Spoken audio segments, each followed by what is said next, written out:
штаб-квартире ФИФА после событий на стадионе «Локомотив». Пока неофициально рассматривался вопрос о внесении в повестки деятельности ФИФА вопрос о пересмотре места проведения чемпионата мира по футболу 2018 года. Социологические исследования по этому поводу показывают, что в организованные группы в любом возрастном спектре входят в разных регионах России от 2 до 5% населения. В молодежной среде это чуть больше, это объективно, поскольку у молодых людей больше времени для того, чтобы заниматься общественной деятельностью, вести некоторую сверхнормативную активность. В поколении за 30 эта цифра сильно снижается. Вместе с тем, молодежный возраст подразумевает то, что нужно дополнительные стимулы для жизнедеятельности, связанные с ощущением общности интересов и защищенности. И поэтому в молодежные неформальные объединения различных форматов втянуто более половины молодых людей. Некоторые из них при социологических исследованиях не отмечают себя членами тех или других молодежных объединений, но вместе с тем дворовая компания, у которой выстроена некоторая иерархия, это уже молодежное объединение, которое является неформальным, то есть без принятия каких-то уставов, голосований за лидеров, членов совета. Но вместе с тем вот в подобные объединения втянуто больше половины молодых людей. И направленность этих объединений может быть совершенно разная, как с точки зрения содержания деятельности, так и с точки зрения социальной или асоциальной деятельности. За последние годы, это, скажем, я бы сказал, наверное, за последние лет 6-8 из неформальных объединений наибольшим образом на виду, на слуху оказались группы спортивных болельщиков.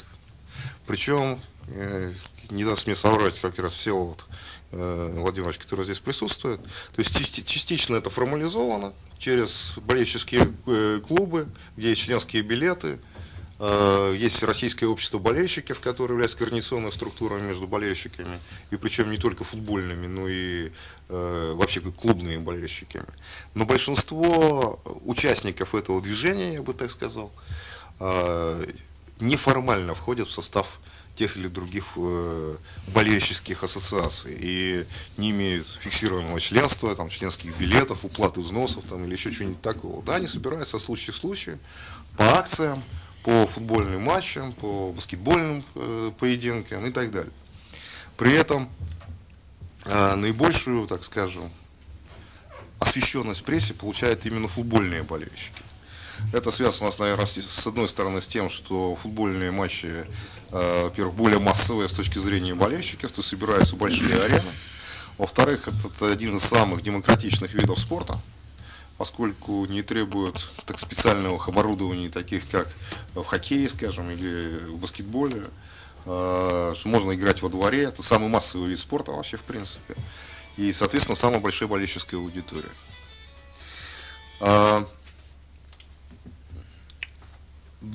Я бы обозначил несколько, я бы сказал, фаз развития этого движения в нашей стране. Фактически,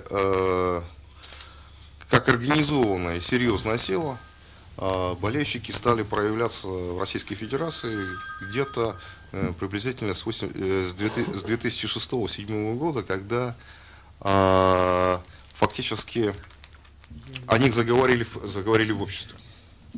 То есть признали, что есть такая отдельно взятая сила, которая, кроме того, что может болеть на стадионах, еще имеет некие общественно-политические возможности, потенциальные возможности. Я помню выборы, скажем, в Санкт-Петербурге, когда происходили выборы губернатора Матвиенко, и я тоже знаю эту ситуацию изнутри. Тогда Невский фронт, одно из объединений болельщиков, очень активно начал играть в политику. И это было замечено, это было оценено. И результаты деятельности по мобилизации молодых людей оказались крайне значительными и эффективными. Где-то в середине 2000-х годов, по моему мнению, на болельщиков обратили внимание как на потенциальную политическую силу во время как избирательных кампаний, так и между выборами с точки зрения возможности выведения людей на улицу. И ряд политических сил стал эту карту разыгрывать.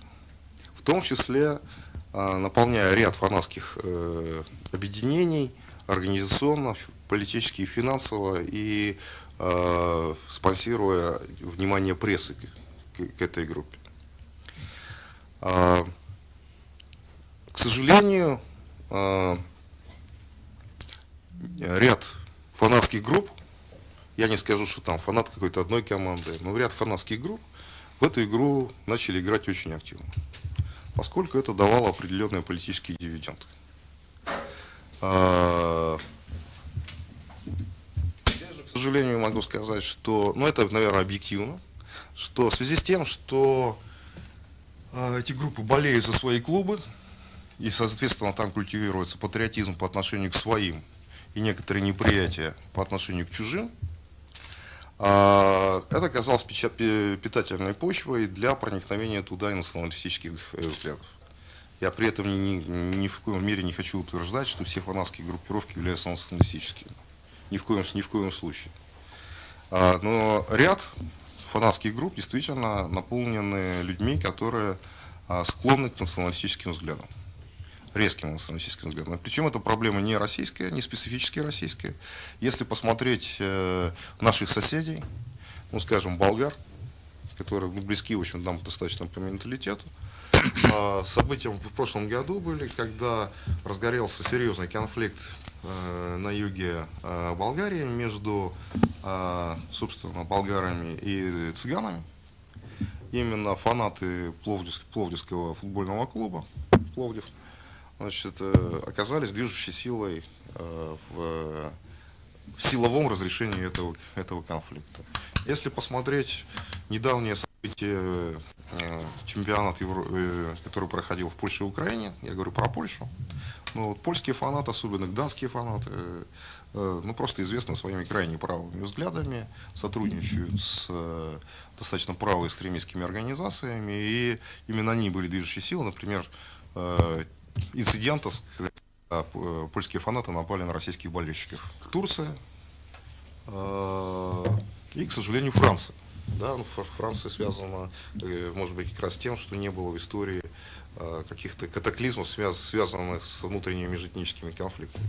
Но этого нет в Германии, поскольку там проявление национализма является не только серьезным уголовным преступлением, но и серьезно порицается общественностью.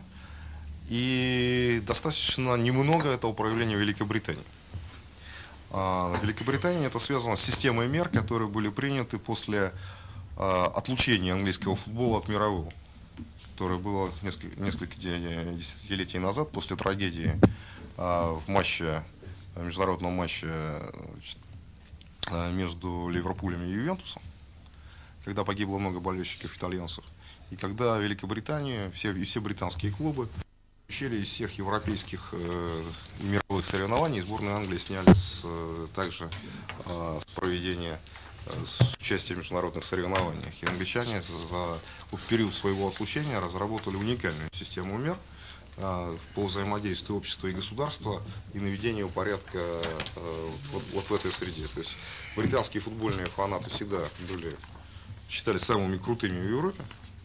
Вот, но после этого их крутизна нисколько не уменьшилась, но противоправных действий в отношении представителей других стран, других этнических или религиозных групп серьезных не наблюдается. Что происходит сейчас у нас? То есть как проблему общество начало воспринимать действия футбольных фанатов, начиная с декабря 2010 года, когда произошли события Манежной площади. При этом, я думаю, что все разумные люди понимают разницу между запланированным и проводимым официальными структурами болельщиков акции в память о Егоре Свиридове, и в поддержку того, чтобы расследование проводилось честно и беспристрастно, от действий, собственно, на Манежной площади, которые никаким образом не были регулированы, собственно, футбольными клубами, ассоциациями болельщическими и так далее. Но вместе с тем и символика, которая присутствовала на молодых, которые были на Манежной площади, и ряд кричалок говорил о их принадлежности к фанатским группировкам. Тогда первый раз это было замечено. Премьер-министр тогда Владимир Путин встречался после этого с лидерами футбольных группировок, футбольных объединений. Были расставлены некие акценты, были сделаны определенные выводы. Похоже, начала выстраиваться работа между государственными структурами, которые отвечают за молодежь и спорт, с футбольными ассоциациями. И ситуация, как могло бы было показаться, стабилизировалась.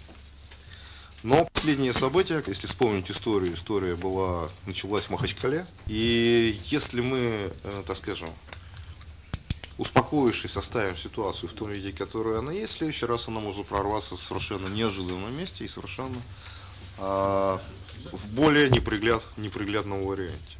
Тем более, что это, я говорю, события сейчас в Ростовской области, и другие события, которые происходят в стране, я неоднократно об этом говорил, показывают то, что напряженность в стране, я бы не сказал, что в сфере межнациональных отношений, я бы сказал, в сфере социальных отношений между гражданами. Окрашиваемых часто окрашиваемых в межнациональные. Да, потому что вот эта система некие отношения нетерпимости к чужому мнению, нетерпимости непонятному для одного человека по отношению к другому стилю поведения, нетерпимость к чужой культуре, нетерпимость к чужим политическим любым другим взглядам, она проявляется практически на страницах прессы, в акциях, которые проходят.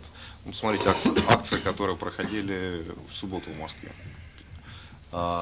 Даже такой политический протест и то был окрашен в значительной степени в национальную окраску. Была большая достаточно колонна людей, которые называют себя русскими националистами и которые, в общем-то, выходили со своей программой, со своими лозунгами, достаточно ясно объясняющие их позицию, как позицию достаточно нетерпимую по отношению к другим этническим группам, которые проживают на территории Российской Федерации, являются коренными народами или долго проживающими на территории Российской Федерации. В связи с этим, как мне кажется, к тематике нужно подойти не с общей шаблонной позицией, с попыткой культурного образования, просвещения, агитации. Проблема достаточно специфическая и требует решения специфическими методами. Здесь, как мне кажется, должна быть разработана совместно с болельщическими объединениями, совместно с специалистами в среде межнациональных отношений и спортивных специалистов программа по, можно было бы ее, наверное, даже назвать как то, что связано с целями, программа любая должна иметь некие экономические рычаги финансирования, связано с проведением чемпионата мира по футболу 2018 года. Потому что проблемы, как показывает мировая практика, не решаются подобного рода за месяц, за год и даже за 3 года. То есть как раз вот к 2018 году, если начать это буквально в течение ближайших месяцев, можно получить какие-то положительные результаты.